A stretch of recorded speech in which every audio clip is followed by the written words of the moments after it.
Okay, so we're going to start our drawing off for the lithospheric plates. So the lithospheric plates would be our tectonic plates, essentially.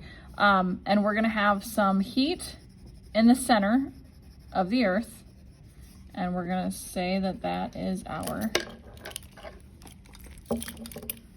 heat.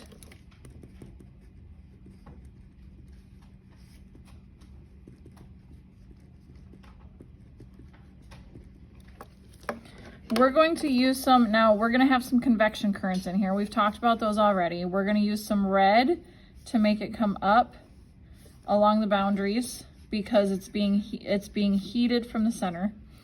Those, once it heats up, it's going to move away and it's gradually going to cool. So I'm going to use some blue to represent cooling to go back down, and then as it goes across, it'll heat up again. And we're going to show our convection currents in here.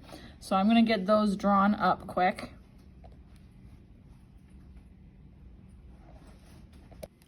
Okay, so now I have all of my heating portion of the convection currents done. So now I'm going to go ahead and I'm going to make my, once it's up at the surface, it's going to start cooling. I'm not going to divide these lines in half, so we're just going to make it such that it cools, goes back down, and then it's going to heat back up and come full circle.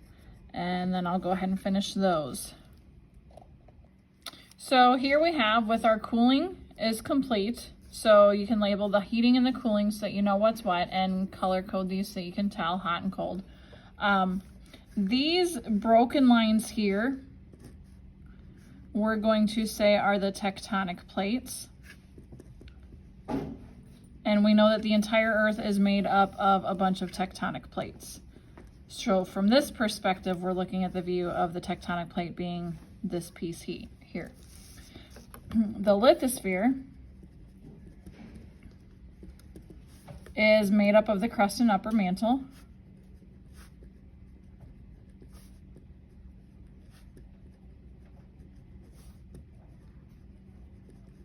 And it makes up the tectonic plates.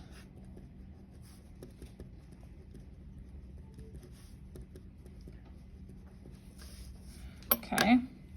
Our currents that we have here are our convection currents. And I'm going to use red and blue to label that so that we know that we have heating and cooling in them.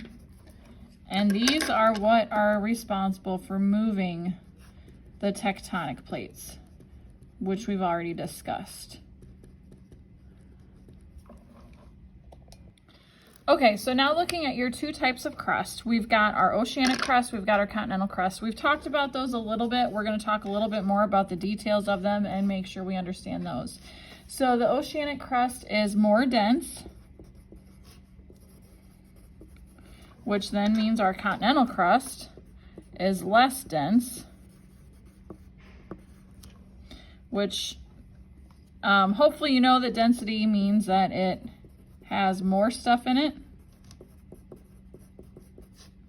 So more material per amount of space, or less stuff in it. So if you need little notes there to remind you what more dense and less dense means, go ahead and do so. Our oceanic crust is thinner, as we can tell by our image, and our continental crust is thicker. Okay. Those are the main things that you need to know about the two types of crust.